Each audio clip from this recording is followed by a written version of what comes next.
Hello students, this is Durgesh Singh and today we are going to learn the third arguments to support democracy. So why do we need a democracy? As we have already studied the first and second point, now we will discuss the third point. So let us begin.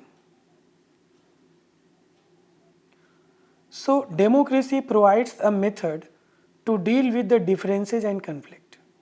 So democracy एक ऐसा method provide करता है जिससे आप जो भी differences हैं opinions को लेके, इंटरेस्ट को लेके और उसको लेके जो कन्फ्लिक्ट है उसको कैसे सॉर्ट आउट किया जाए, इसका एक बेटर मेथड, एक तरीका डेमोक्रेसी प्रोवाइड करता है. अब आप देखो कि हर एक पर्सन के पास अपना डिफरेंट सबके ओपिनियन होते हैं, डिफरेंट लोगों के इंटरेस्ट हैं डिपेंडिंग अपॉन देयर सिचुएशंस कि उनकी इकोनॉमिक सोशल कंडीशंस कैसी है. तो वो चीज़ें आप देखोगे कि अलग अलग लोगों का ओपिनियन होता है, इंटरेस्ट लोगों के अलग है. और इंडिया जैसी कंट्री के लिए जहाँ पे इतनी ज़्यादा डाइवर्सिटी है, अगर आप लैंग्वेज ले लो, रिलीजन ले लो, कल्चर ले लो, तो बहुत ज़्यादा जो है हमारे यहाँ अलग अलग रीजन, जैसे अब 29 स्टेट्स हैं आपके और लैंग्वेजेस अलग अलग हैं. Even 22 languages is recognised by the constitution ने 22 लैंग्वेजेस को रिकग्नाइज़ किया है इंडिया में. तो आप समझ सकते हो कि लैंग्वेज की डाइवर्सिटी कितनी ज़्यादा है. तो अलग अलग रिलीजन, लगभग सारे रिलीजन आपको यहाँ मिलेंगे. तो डिफरेंट कास्ट सिस्टम, तो इस तरह से एक अमेजिंग सोशल डाइवर्सिटी अगर आपको देखना है तो वो इंडिया में है. लैंग्वेज के बेसिस पे ले लिया. लैंग्वेज में तो आप देख लो कि हर एक लैंग्वेज का अपना एक मूवी, जैसे अब तेलुगु है, तेलुगु इंडस्ट्री अलग है, मलयालम इंडस्ट्री है, तो मलयालम मूवी, तेलुगु, भोजपुरी है ना, उड़िया, इस तरह से आपको हर एक लैंग्वेज, बंगाली, हर एक लैंग्वेज में आपको न्यूज़, टीवी चैनल्स और मूवीज़, ड्रामा सब कुछ मिलेगा. तो इतनी ज़्यादा डाइवर्सिटी है. चाहे महाराष्ट्र में मराठी बोलना हो, गोवा में कोंकणी है, तो इस तरह से आप देखेंगे कर्नाटक में कन्नड़ लैंग्वेज है. तो लैंग्वेज के बेसिस पे ही अगर आप देखो तो बहुत ज़्यादा है, बहुत डाइवर्सिटी है. ऐसे रिलीजन हो गया, हिंदू, मुस्लिम, सिख, ईसाई, जैन, तो इस तरह से रिलीजन है. तो इंडिया में अगर आप जियोग्राफिकल वे में देखो तो भी आप देखें साउथ में थोड़ी गर्मी ज़्यादा होती है because it is nearer to the equator, और उधर एकदम नॉर्थ में चले जाओ तो वहाँ काफ़ी ठंडी होती है थ्रू आउट द ईयर. तो इस तरह से हमें अगर आप जियोग्राफिकली देखो और लैंग्वेज के बेसिस पे देखो, रिलीजन के बेसिस पे देखो, तो we have a tremendous diversity in India. और इसीलिए लोग अलग अलग तरीके से चीज़ों को देखते हैं. सो दे लुक वर्ड डिफरेंटली, और उनके प्रेफरेंसेस भी जो होते हैं वो एकदम अलग होते हैं. तो अब जब the preferences of one group can clash with those of other group, अब कभी कभी ऐसा भी हो सकता है कि वन ग्रुप का जो प्रेफरेंस है वो दूसरे ग्रुप से क्या कर जाए, क्लैश कर जाए. अब अगर ऐसी कंडीशन आती है, और ऐसी कंडीशन लगभग सभी जगह आती है, क्योंकि किसी न किसी बेसिस पे वहाँ पे डाइवर्सिटी होगी. चाहे वो लैंग्वेज हो, बहुत सारे लैंग्वेज बोलने वाले हो सकते हैं, 2-3 लैंग्वेज बोलने वाले लोग हों. चाहे वो स्किन कलर पे हो, जैसे अमेरिका में सिविल वार हो गया था just because of the colour of the skin, black and white के बीच में. तो वहाँ पे अब श्रीलंका में लैंग्वेज के बेसिस पे सिविल वार हो गया था और काफ़ी लंबा सिविल वार चला. वहाँ पे इकॉनमी उसकी जो है एकदम ख़राब हो गई. तो इस तरह से श्रीलंका पे तो हमने 10th में कवर किया, 10th में आएंगे तो उस पर हम लोग बात करेंगे कि किस तरह से वहाँ पे सिविल वार हुआ, what was the reason. The main reason था कि लैंग्वेज के बेसिस पे वहाँ पे गवर्नमेंट ने प्रेफरेंसेस किए थे. तो इस तरह से आपको कन्फ्लिक्ट होने के बहुत सारे रीज़न हो सकते हैं. तो उसमें जब क्लैश करेगा इंटरेस्ट और कन्फ्लिक्ट, इंटरेस्ट जब क्लैश करता है तो वहीं से कन्फ्लिक्ट होता है. तो डेमोक्रेसी इसको कैसे सॉल्व करता है? तो एक तो तरीका ये हो सकता है कि जैसे आप क्या करो कि जो ऐसे कर दो कि जो पावरफुल ग्रुप होगा वो डिक्टेट करेगा दूसरे ग्रुप को, जो कमज़ोर ग्रुप होगा, और वो उसको एक्सेप्ट करेंगे. जैसे अगर इंडिया की बात करें रिलीजन के बेसिस पे, तो अगर आप इंडिया को देखो तो इंडिया का डिवीज़न ही रिलीजन के बेसिस पे हुआ था. तो कुछ लोगों को लगा कि मुस्लिम कम्युनिटी जो है इंडिया में बहुत सिक्योर नहीं रहेंगी, so we need a different country जिससे कि हम अपनी कम्युनिटी अपने रिलीजन को बचा सकें। तो उसकी वजह से पाकिस्तान क्रिएट हो गया। तो उसमें उस समय भी ये ऑप्शन रखा गया कि जो लोग जहाँ हैं वहीं रहना चाहें रह सकते हैं। तो बहुत सारे हिंदू पाकिस्तान में रह गए, बहुत सारे मुस्लिम इंडिया में रह गए। तो अब पाकिस्तान की कंडीशन देख ही रहे हो कि काफ़ी ख़राब हो गई, क्योंकि उन्होंने उसको अलग तरीके से डील किया। वहाँ पे मेजोरिटेरियनिज्म अप्रोच वहाँ पे भी लिया गया। आप माइनॉरिटी वहाँ पे देखोगे तो बहुत कम हो गए हैं, जो दूसरे रिलीजन के लोग हैं बहुत कम हो गए हैं, क्योंकि वहाँ पे बहुत एक्सप्लॉइट किया गया। लेकिन अगर आप इंडिया में देखोगे तो इंडिया में ऐसा नहीं था, हर एक ग्रुप को रिप्रेजेंट किया गया।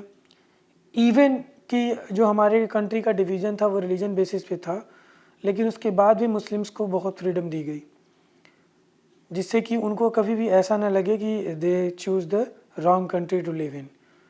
तो आज भी उनका डिसीजन वो सही है और उनका रिप्रेजेंटेशन भी हर जगह। हमने कभी भी, जैसे यहाँ पे अगर देखें पूरे मेजोरिटी में तो हिंदू है, अगर हिंदू अपने विल को फोर्सफुली डोमिनेट करे तो मुस्लिम को एक्सेप्ट करना पड़ेगा, क्योंकि जिसके नंबर्स कम है वो वीक होगा, तो वो एज ए विक्टिम उसे एक्सेप्ट करना पड़ेगा। लेकिन ये ज़्यादा दिन तक चीज़ें नहीं चल पाएंगी। अल्टीमेटली ये सिविल वार में कन्वर्ट हो जाएगा और कंट्री की इकॉनमी को, चाहे वो मेजोरिटेरियन हो, चाहे मेजोरिटी ऑफ द पीपल हो, मेजोरिटी कम्युनिटी यानी हिंदू या मुस्लिम, दोनों का नुकसान होगा। दोनों लोगों से, दोनों साइड से लोगों की जान जाएगी। और इस तरह की कंडीशन अब श्रीलंका में हमने देखा कि श्रीलंका में इन्होंने कोशिश की, सिविल वार हुआ और बहुत ज़्यादा ड्रॉबैक हो गया उसकी इकॉनमी। ऐसे ही अमेरिका में सिविल वार हुआ था तो वहाँ भी बहुत नुकसान हुआ। तो अल्टीमेटली ये तो सोल्यूशन नहीं हो सकता कि जिसमें आप मेजोरिटी जो है माइनॉरिटी को डोमिनेट करे। वो लैंग्वेज के बेसिस पे हो सकता है, जैसे श्रीलंका में लैंग्वेज के बेसिस पे हुआ था, अमेरिका में कलर के बेसिस पे हुआ था, स्किन कलर के बेसिस पे। इंडिया में ऐसा हुआ नहीं, और बहुत सारी कंट्रियां हैं जहाँ पे रिलीजन के बेसिस पे होता है। तो इस तरह से डोमिनेट करना, मेजोरिटी वाला अप्रोच लेना, ये कहीं से भी सही डिसीजंस नहीं है। तो फिर डेमोक्रेसी क्या करता है इसमें? डेमोक्रेसी कुछ अलग तरीके अपनाते हैं। हालांकि अगर अमेरिका को आप देखो तो वो भी डेमोक्रेसी था और श्रीलंका भी डेमोक्रेसी था, लेकिन दोनों ने जो अप्रोच लिया वो मेजोरिटी अप्रोच लिया, मेजोरिटेरियनिज्म अप्रोच था वो, जिसमें मेजोरिटी को फेवर किया गया और इसकी वजह से वहाँ पे प्रॉब्लम हो गई। तो फिर इससे क्या होगा? अगर आप मेजोरिटी अप्रोच लेते हो तो सीधी सी बात है, रिजेंटमेंट, अनहैप्पीनेस फैलेगा और अल्टीमेटली इससे आपकी इकॉनमी, आपके लोगों की जान जाएगी, तो डिग्रेड करेंगे आप। तो इसका सलूशन क्या हो सकता है? सलूशन ये है कि देखो, डेमोक्रेसी में कोई भी जो है परमानेंट ना तो विनर है ना ही लूज़र है। इसका क्या मतलब है?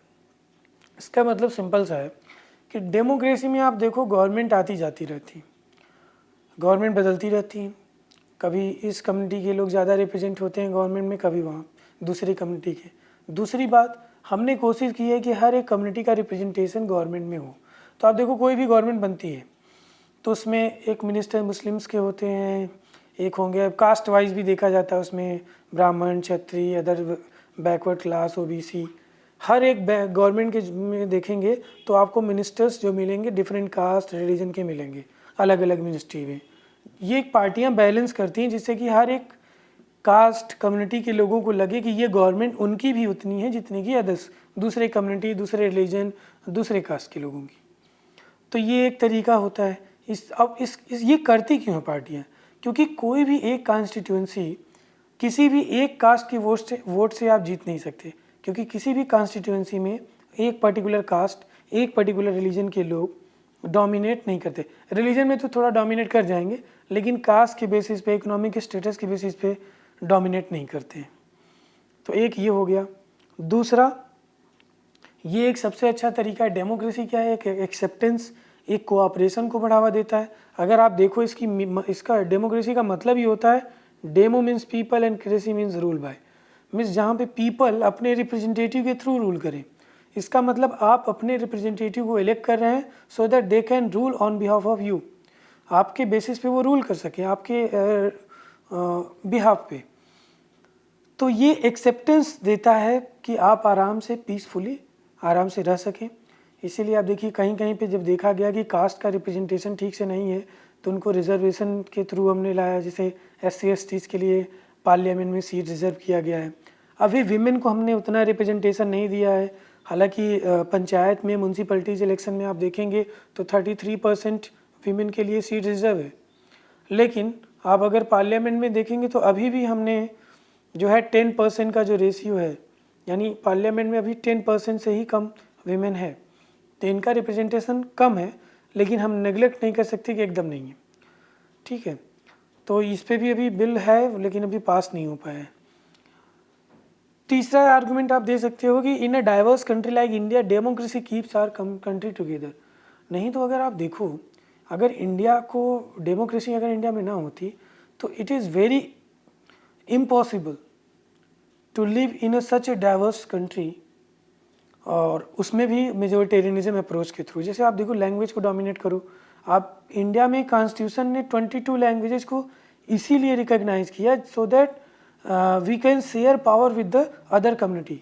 तो हर एक कम्युनिटी के साथ हमने शेयर किया है पावर, चाहे वो लैंग्वेज हो, चाहे वो रिलीजन हो, चाहे वो कास्ट हो, चाहे वो जेंडर हो, जिससे किसी को भी कोई भी अपने आप को आइसोलेटेड डिप्राइव फील ना करे।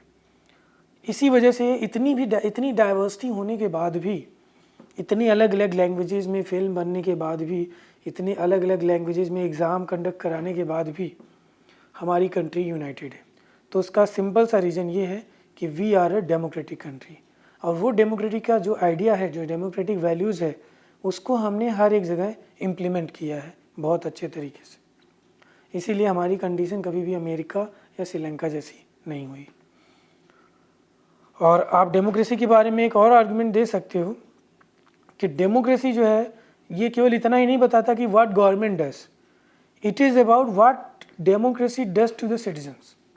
डेमोक्रेसी गवर्नमेंट को क्या करता है ये तो एक अलग इशू है कि हम we represent the are representative rule the country, लेकिन डेमोक्रेसी सिटीजन्स को राइट्स ड्यूटीज़ जो देते हैं, जो म्यूचुअल कोऑपरेशन आइडियलिज्म जो सिखाते हैं, वो भी काफ़ी बहुत हेल्पफुल होता है। तो एक सिटीजन्स को डेमोक्रेटिक वैल्यूज़ उसके अंदर लाना, इनकलकेट करना, ये एक बहुत बड़ा काम होता है डेमोक्रेटिक गवर्नमेंट का। So even if democracy does not bring about better decisions, accountable government, it is better than other forms of government. तो भले ही अगर मान लीजिए कुछ केसेस में आप देखें तो इतना अकाउंटेबल ना हो, बेटर डिसीजंस इसके ना हो, लेकिन फिर भी ये अदर फॉर्म ऑफ गवर्नमेंट से बेटर है, क्योंकि आप कम से कम ये चेक तो कर ले रहे हो, आप कम से कम बोल तो पा रहे हो कि नहीं ये चीज़ें गलत है, ये सही है। तो ये केवल आप डेमोक्रेसी में कर सकते हो।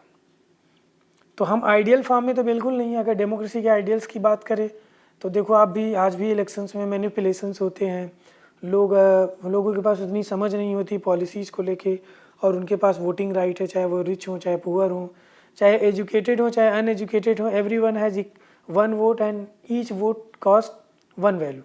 तो हर एक वोट की वैल्यू भी सेम है।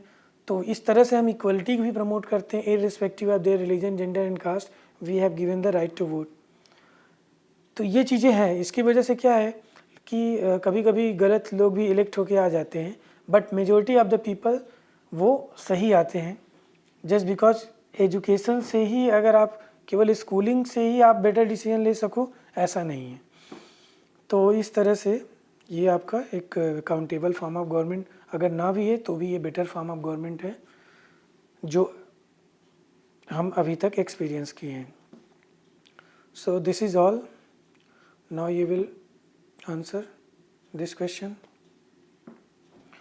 और इसको आप इजीली कर ले जाओगे। I hope you understood this. So thank you for listening and God bless you all.